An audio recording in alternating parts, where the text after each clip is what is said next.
One Question is designed to give subscribers valuable insights on how executive leaders in college athletics think about key issues on their respective campuses, in their departments, or within their leagues and conferences.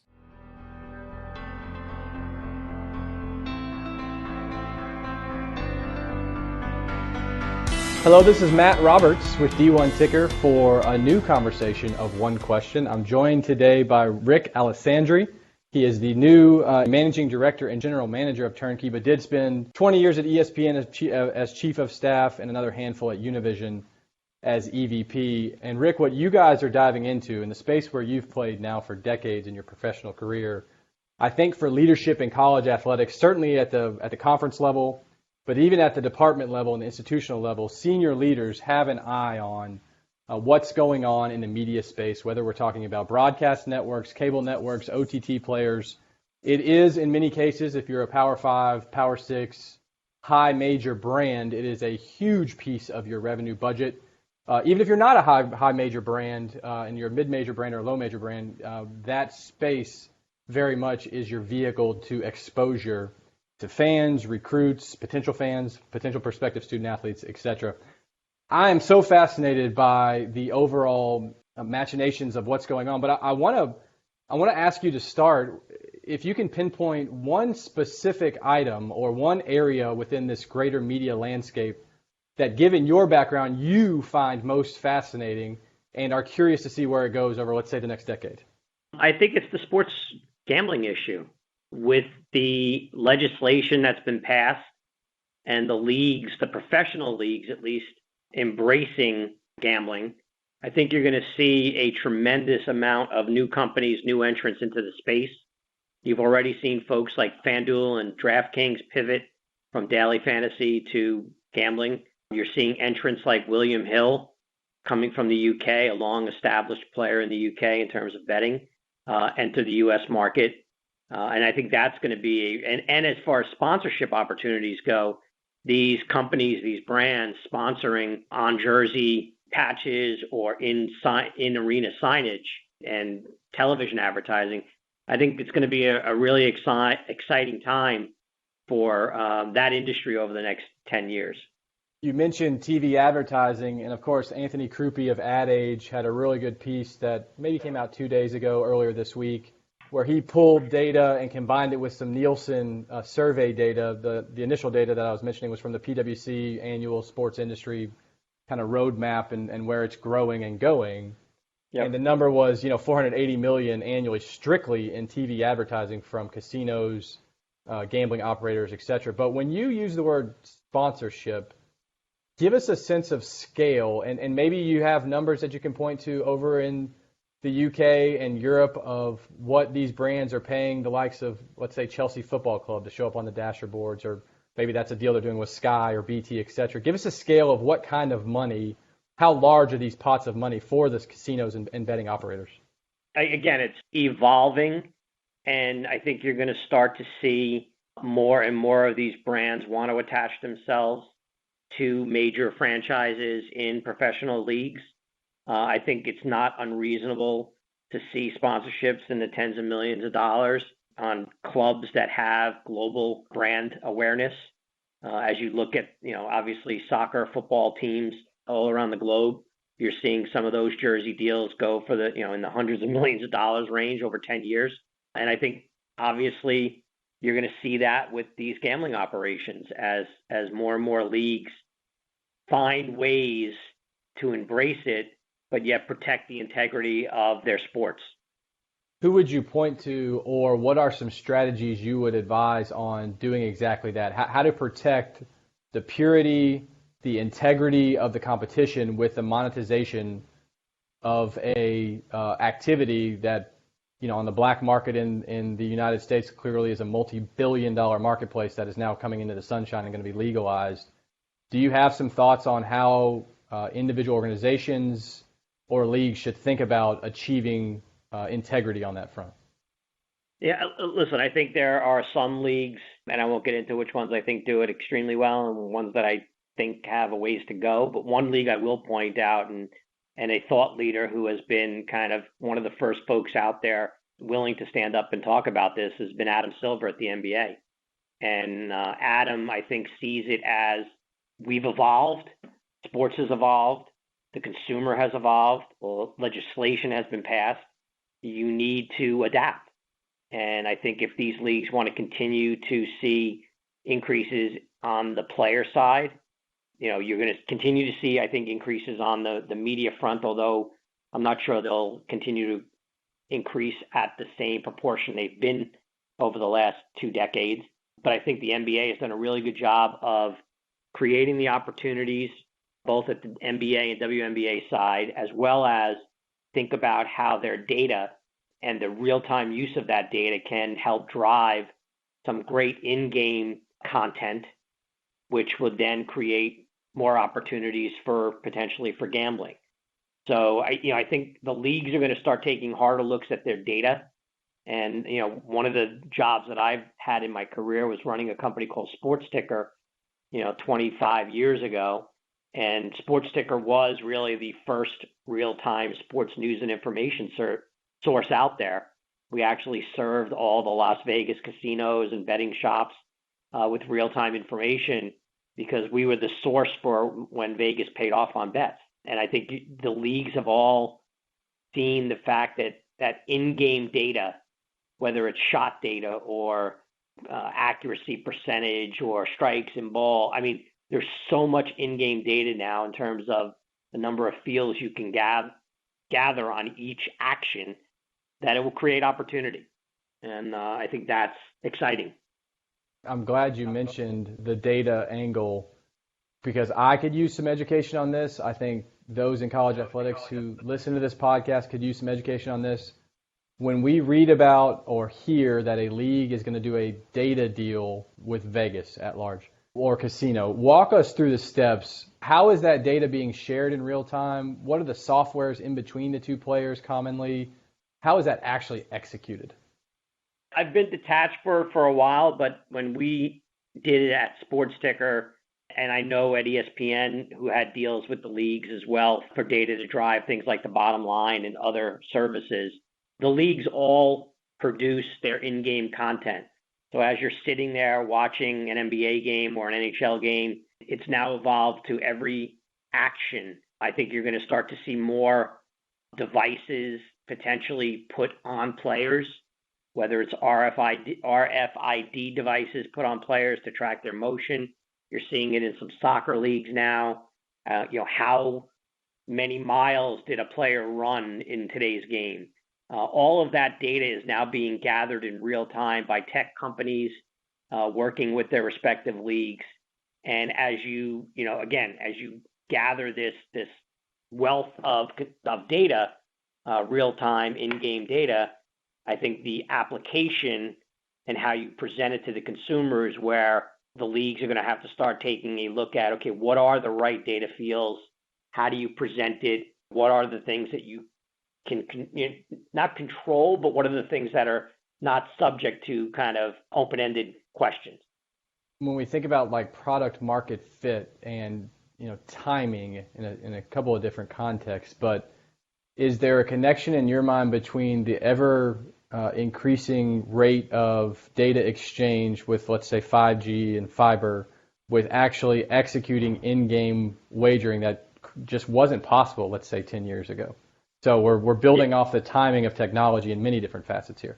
There's no question. I'm probably dating myself, but we literally, back in 1982 when I started at Sports Ticker, we literally had 600 reporters, what we used to call stringers, at every single ballpark, at every single D1, A, AA school, and we would gather information by literally having them pick up the phone, no cell phones, pick up the phone, dial our newsroom back in Scarsdale, New York, give us the update, Fordham 24, Iona 10 minutes left in the fourth quarter, and we would literally put that out over the Western Union teletype machine. Eventually, we migrated to computer systems, and then ultimately, at the major league level, we had our own software that we put at the stadiums, and I had reporters enter it directly there and then feed our systems. But technology continues to evolve. Data networks, mobile networks continue to evolve. We're consuming more we're creating more content than you could possibly imagine.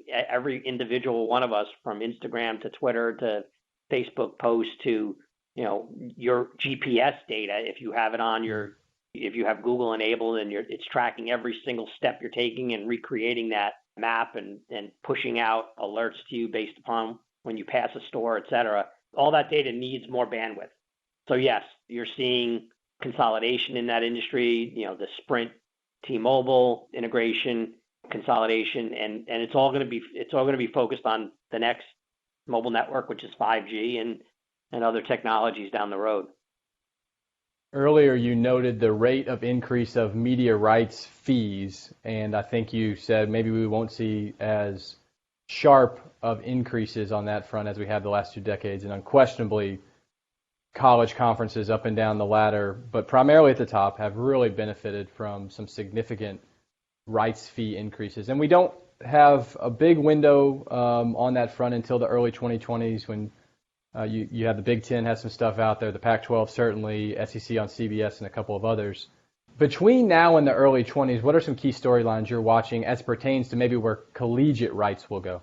Well, I think the thing that everyone is kind of waiting for, and the questions are continually asked, and I think some of these companies tap dance around the answers or they dip their toe in the water. But when you look at some of the classify them as technology companies, social media companies, Facebook, Google, et cetera, you look at the wealth that they've accumulated and the war chest that they have.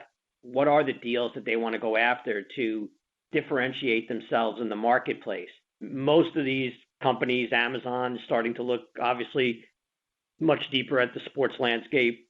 They're all trying to figure out where do you place your bets?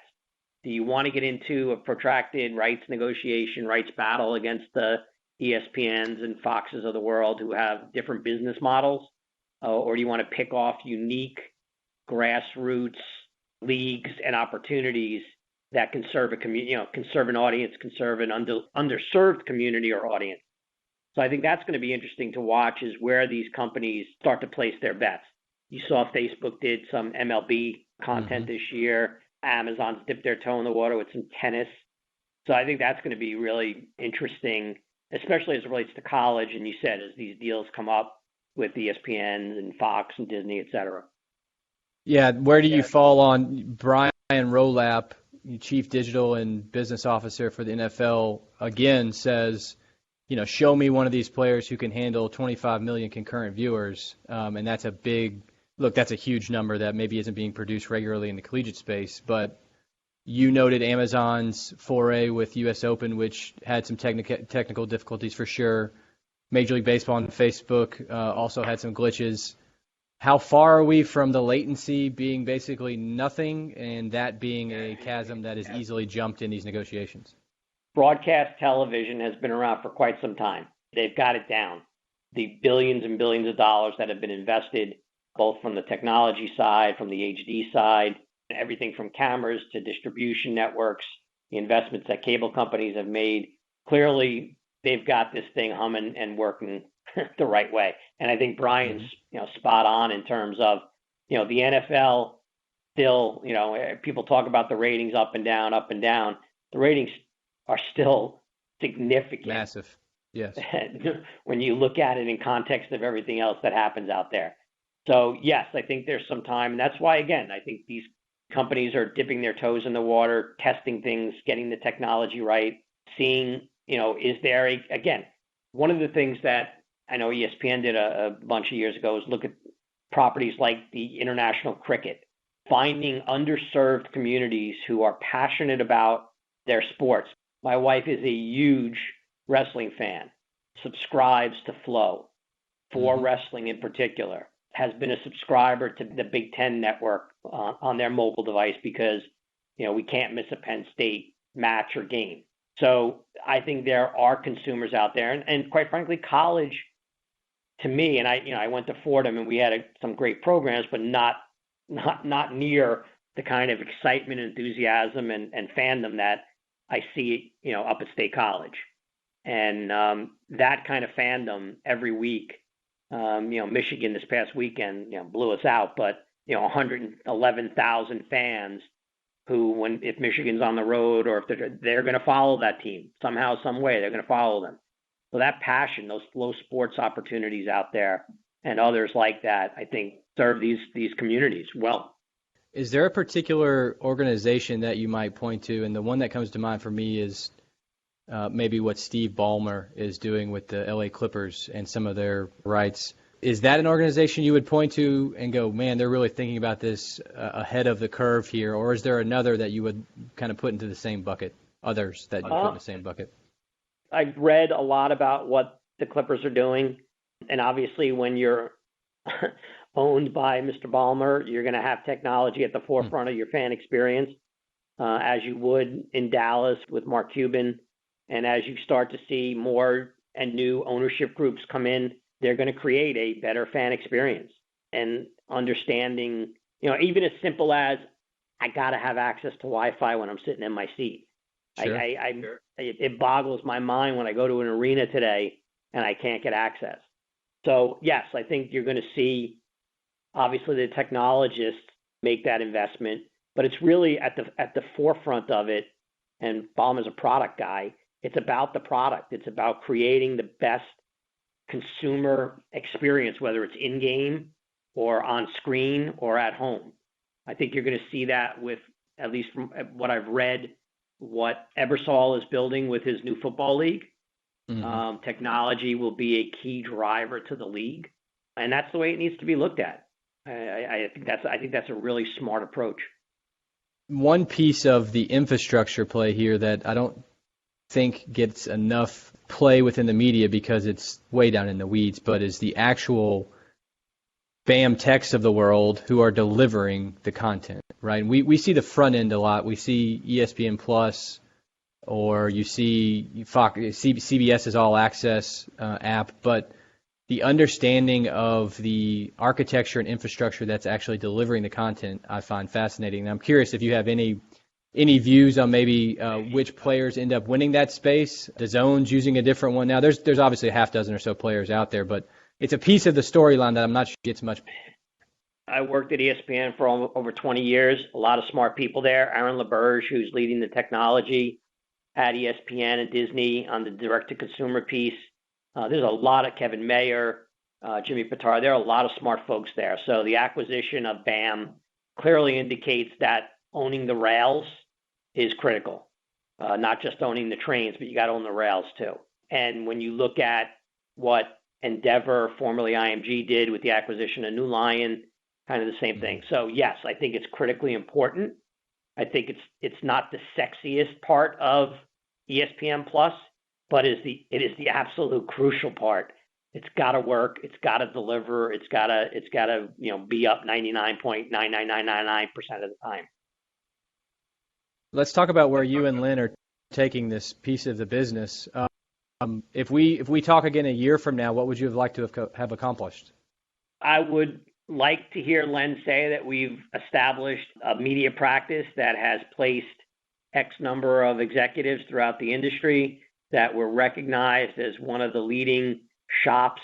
We care about our clients, that we care about the folks we place. We try to match the right, create the right fit with the right individual. And quite frankly, I just hope to be, half as successful as he's been over the last 22 years building out, the preeminent sports search entity. There's nobody in this industry that does it the way Len Perna does and the folks at Turnkey. They've continually been a leader here. I've spent most of my career in sports, and everyone and anyone in sports knows Turnkey.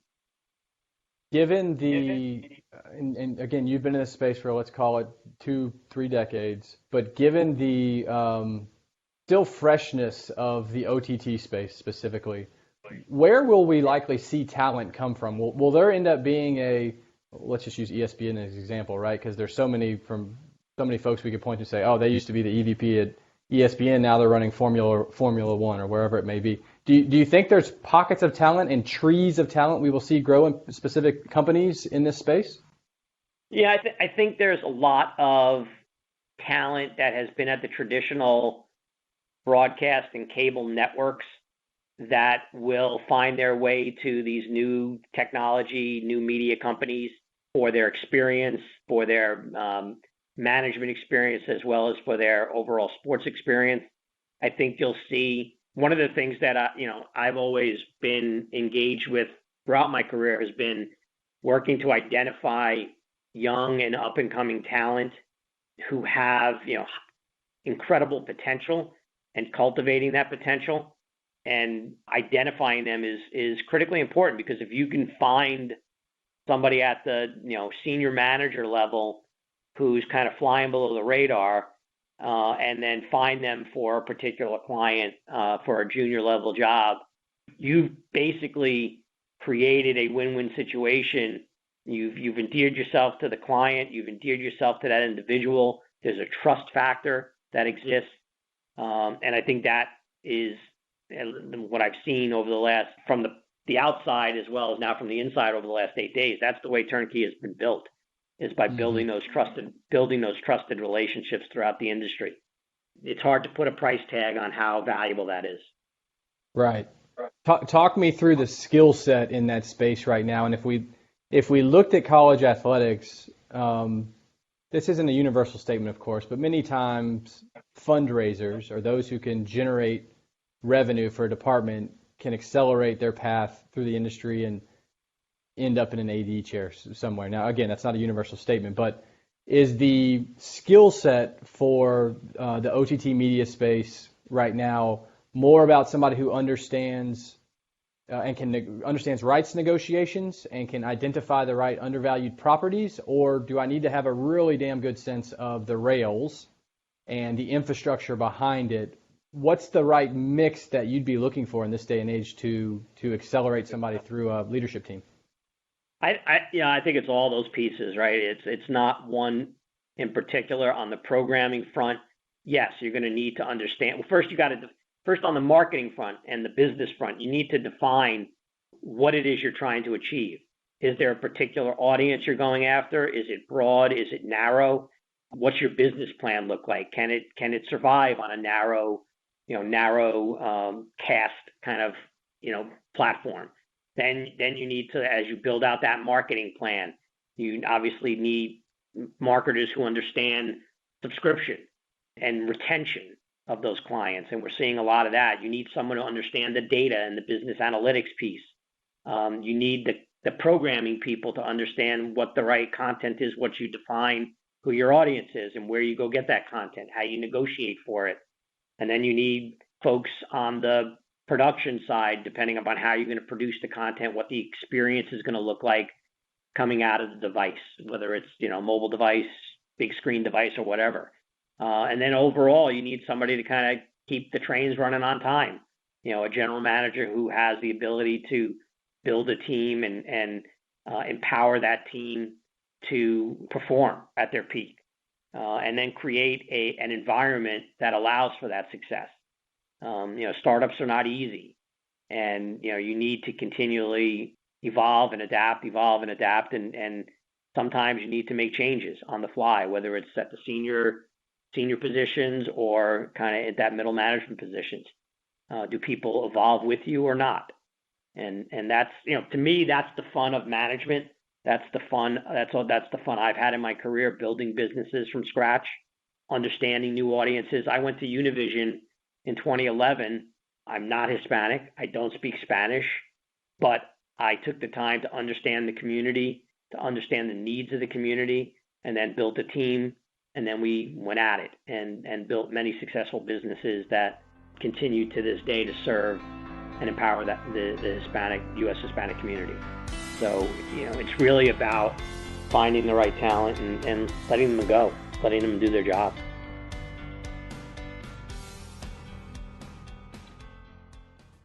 This episode of One Question is produced by Spades Media Group, solving problems using creative leadership.